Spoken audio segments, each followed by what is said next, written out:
I never planned to disappoint my parents, but sometimes life has different plans, and success doesn't always look the way others expect it to. My name is Marcus Sullivan, and this is the story of how I went from being the failed son to revolutionizing medical research, though my family would take a while to understand that. Growing up in a family of doctors wasn't easy. My father, Dr. James Sullivan, was chief of surgery at Boston General.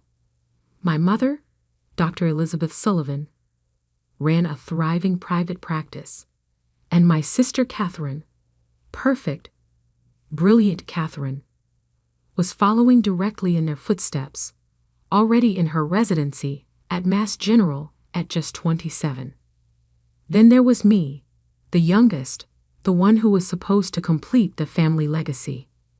The Sullivans have been doctors for 4 generations, Dad would remind me constantly, usually while showing visitors the wall of medical degrees in his study.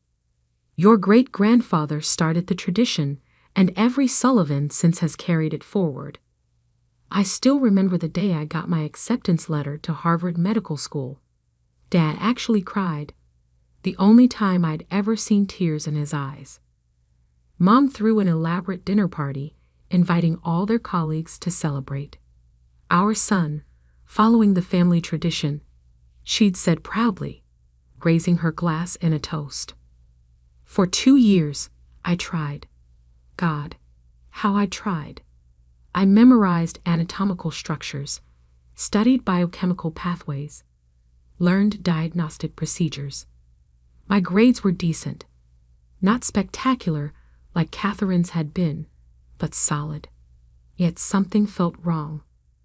While other students lit up during clinical rotations, excited to interact with patients, I found myself fascinated by the research happening behind the scenes. The labs called to me. The experiments, the data analysis, the pursuit of new treatments. That's where I felt alive. During my 2nd year, I started spending extra time in the research labs, volunteering to help with ongoing studies. Dr. Marcus Whitman, the head of research, noticed my enthusiasm. "You have a gift for this," he told me one evening as I analyzed data from his latest drug trial. "The way you see patterns, how you question established protocols, it's exactly what we need in medical research." That conversation changed everything. For the first time, I could see a different path.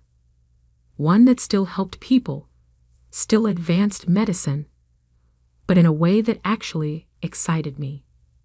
When I told my parents I was leaving medical school to pursue a PhD in medical research, you'd have thought I'd announced I was becoming a street performer. Research? Dad spat the word like it tasted bad. That's what people do when they can't handle real medicine. "Think about what you're throwing away," Mom pleaded. "All that hard work, the family legacy." Catherine just shook her head, that familiar look of superiority on her face. "I always knew you didn't have what it takes." But I'd made my decision. I withdrew from medical school and enrolled in Stanford's PhD program in medical research and drug development. My parents didn't speak to me for 6 months. The next 3 years were a blur of work and isolation. While my family attended medical galas and society functions without me, I buried myself in research. My doctoral thesis focused on developing an AI-driven approach to drug discovery, using machine learning to predict how compounds would interact with specific disease pathways. Dr. Whitman, who'd become my mentor, helped me secure grants and connections. "What you're doing could change how we develop new treatments," he'd say, reviewing my latest results. "Don't let anyone tell you this isn't real medicine." I missed my family, but every attempt at reconciliation hit a wall. Dad would hang up if I mentioned my research. Mom would try to convince me it wasn't too late to return to medical school. Catherine just stopped acknowledging my existence altogether. Then came the breakthrough. Using my AI system, we identified a novel compound that showed remarkable promise in treating an aggressive form of leukemia. The preliminary results were stunning: 89% effectiveness in laboratory trials, with minimal side effects. Pharmaceutical companies started calling. Research journals wanted to publish our findings. The medical community was buzzing about the Sullivan Protocol, though my family remained conspicuously silent. Dr. Whitman called me into his office one October morning, practically bouncing with excitement. "They're creating a new position," he said, sliding a document across his desk. "Head of Research and Drug Development, overseeing all research projects at Boston General and its affiliated hospitals. The board unanimously voted to offer it to you." I stared at the offer letter, my heart pounding. This was bigger than I'd ever dreamed, and at Boston General, my father's hospital. "There's more," Dr. Whitman continued, his eyes twinkling. "The announcement will be made at the hospital's annual Christmas gala. Rather fitting, don't you think?"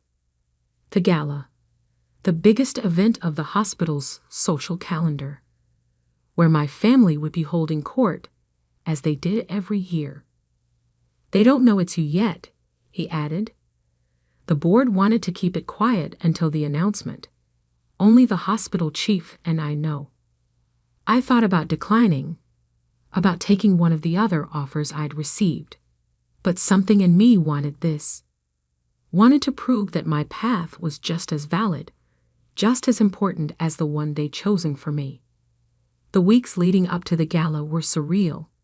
I knew my family would be there. They never missed it. Dad would be expecting to hold his usual place of honor at the main table. Mom would be showing off Catherine's latest achievements. And I would be changing everything. 2 days before the gala, Mom called, the first time in months. "Your father and I have been talking," she said, her voice carefully controlled. "We think it's time you came home for Christmas. Catherine's being considered for chief resident, and the family should be together to celebrate." I could hear what she wasn't saying. Come home, admit your mistake, be properly contrite about your failure. "Of course," I replied, struggling to keep my voice steady. "I'll be there." The night of the gala arrived cold and clear, snowflakes drifting past the hospital's grand entrance. I arrived early, as Dr. Whitman had instructed, and waited in his office while guests filled the ballroom. Through the office window, I could see my family arriving. Dad in his perfectly tailored tuxedo, Mom elegant in burgundy silk, Catherine practically glowing in a designer gown. They moved through the crowd like royalty, accepting congratulations on Catherine's latest achievement. At precisely 8 p.m., Dr. Whitman appeared at my door. "Ready?" I straightened my tie, checked my reflection one last time. "Ready." We walked toward the ballroom, where I could hear the hospital chief, Dr. Harrison, beginning his speech. "And now, it gives me great pleasure to announce an exciting new chapter in Boston General's commitment to medical excellence." I paused just outside the doorway, heart thundering in my chest. "Please join me in welcoming our new head of research and drug development, the brilliant mind behind the Sullivan Protocol." I stepped into the room, Dr. Whitman beside me. Dr. Marcus Sullivan. The sound of shattering glass cut through the applause as my parents' champagne glasses hit the floor. Catherine's perfect smile froze, then cracked. Dad's face went from confusion to shock to something I couldn't quite read. Mom just stared, her hand pressed to her throat, as Dr. Harrison continued praising my achievements, describing how my research would revolutionize treatment protocols across the hospital system. I walked to the podium, acutely aware of every eye in the room. As I began my acceptance speech, I caught Dr. Whitman's encouraging nod. saw the pride in his eyes that I'd never seen in my father's. "Medicine isn't just about treating symptoms," I said, my voice growing stronger. "It's about finding new ways to heal, new paths to hope." Sometimes the greatest contributions to medical science come from asking different questions, from daring to step off the traditional path.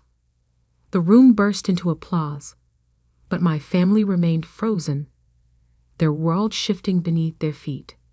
As I stepped down from the podium, Dr. Harrison beaming beside me, I could see them struggling to reconcile their failed son with the accomplished researcher everyone else was celebrating. The evening was far from over, and I knew the real confrontation was yet to come. But for now, watching my family's carefully constructed narrative crumble, I allowed myself a small smile. Sometimes the best revenge isn't about getting even. It's about proving that success can look different than anyone expected. The applause was still echoing through the ballroom when I saw my father making his way toward me, his face a storm of conflicting emotions. But before he could reach me, Dr. Harrison swept me away to meet the board members, leaving my family stranded in their shock. "Marcus, my boy," Dr. Harrison beamed, "let me introduce you to our major donors. They're particularly interested in your AI-driven drug discovery platform." For the next hour, I moved through the crowd, shaking hands, explaining my research, accepting congratulations. From the corner of my eye, I could see my family huddled together, whispering furiously. Catherine kept glancing at me, her perfect composure cracking every time someone mentioned my name with reverence. "Your protocol could revolutionize cancer treatment," one board member gushed. "To think, we'll be the first hospital system to implement it." "The Sullivan Protocol," another added. "Though I must say, we had no idea you were related to James. He never mentioned." "Did he not?" I smiled politely. How surprising. The irony wasn't lost on anyone within earshot. My father, who never missed an opportunity to brag about Catherine's achievements, had kept his own son's groundbreaking research a secret. Now that secret was making headlines in the medical community. Finally, as the crowd thinned, my father made his move. He approached with Mom and Catherine in tow, their faces carefully composed for their audience. "Marcus," he said stiffly, "we should talk. Privately." Dr. Whitman, who hadn't left my side all evening, stepped closer. "Actually, Marcus has a press conference in 20 minutes. Perhaps later?" The look on my father's face was priceless. For the first time in his life, he wasn't the most important doctor in the room. "Press conference?" Catherine blurted, her voice sharp with disbelief. "Of course," Dr. Whitman replied smoothly. "The Sullivan Protocol is big news. Every major medical journal wants details." Mom's hand tightened on her clutch. "The Sullivan Protocol?" "Oh yes," Dr. Harrison joined in, practically glowing. "Named after your son, of course. Though I'm surprised you haven't read about it. It's been the talk of the medical community for months." The press conference was held in the hospital's main auditorium. I watched my family slip into the back row as I took the podium, surrounded by journalists and cameras. For the next hour, I explained my research, answered questions, and outlined how the protocol would be implemented across the hospital system. "Dr. Sullivan," one reporter asked, "your approach to drug discovery is being called revolutionary. What inspired you to take such an innovative path?" I could feel my family's eyes boring into me as I answered. Sometimes the greatest medical breakthroughs come from being willing to question traditional approaches. While clinical practice is vital, research and innovation are equally crucial to advancing medical science. The questions continued, each answer highlighting the impact of my work. I could see Catherine's face, growing increasingly pinched as reporters referred to me as Dr. Sullivan, a title she'd always thought would be exclusively hers in our generation. After the press conference, I found my family waiting in Dr. Harrison's office. Dad closed the door behind me, his jaw set. "How long have you been planning this?" he demanded. "Planning what?" I replied calmly. "My research? My career? Or the moment you'd have to acknowledge that leaving medical school wasn't actually a failure?" "You blindsided us," Catherine burst out, in front of everyone. "Like you blindsided me last Christmas," I countered. "When you announced your chief resident candidacy and Mom said, 'At least one of our children isn't a disappointment.'" Mom flinched. "Marcus, we were just concerned about your future." "No," I cut in. "You were concerned about appearances. About your precious family legacy. Well, guess what? I've secured that legacy, just not in the way you planned." I pulled out my phone and pulled up an email. This came in during the press conference.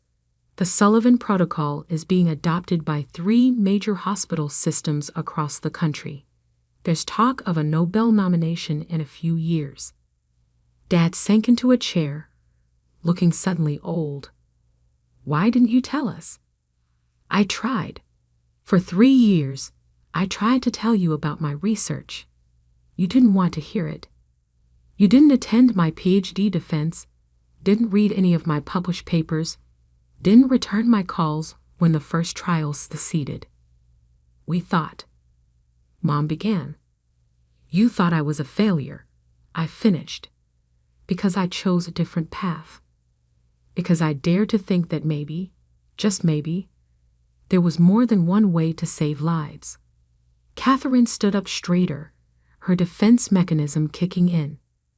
"Well, you could have handled this more professionally, springing it on us at the gala, like you're handling your chief resident application professionally," I asked mildly. She froze. "What do you mean?" I smiled, remembering Dr. Whitman's words from earlier. "As head of research, I'll be on the selection committee. Interesting timing, isn't it?" The color drained from her face as the implications sank in. Our parents looked between us, suddenly realizing the power dynamics had shifted dramatically.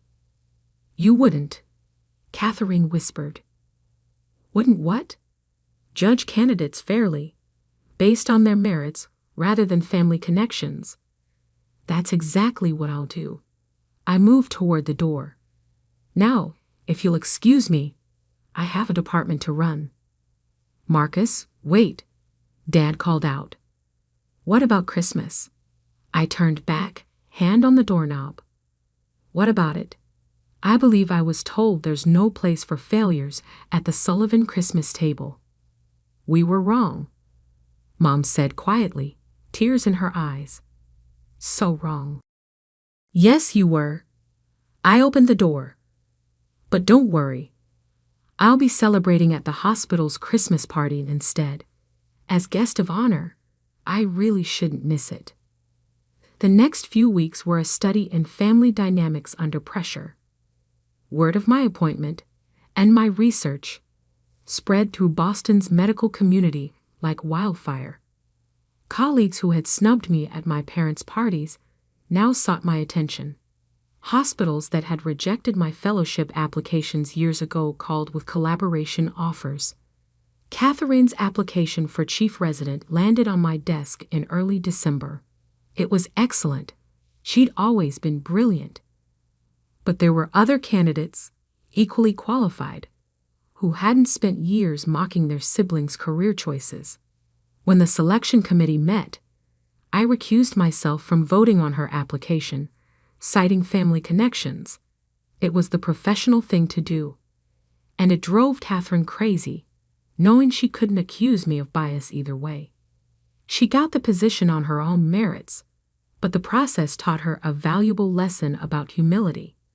The first time she had to consult my department about a patient's experimental treatment protocol, I could see it physically pained her to acknowledge my expertise. Dad tried to repair things in his own way, suddenly discovering an interest in research. He began forwarding me articles about AI in medicine, making awkward attempts to discuss my work at hospital functions. "I've been reading about your protocol," he said stiffly one day, catching me in the hospital corridor. "The applications for personalized medicine are impressive." It wasn't quite an apology, but from James Sullivan, it was close. Mom took a different approach.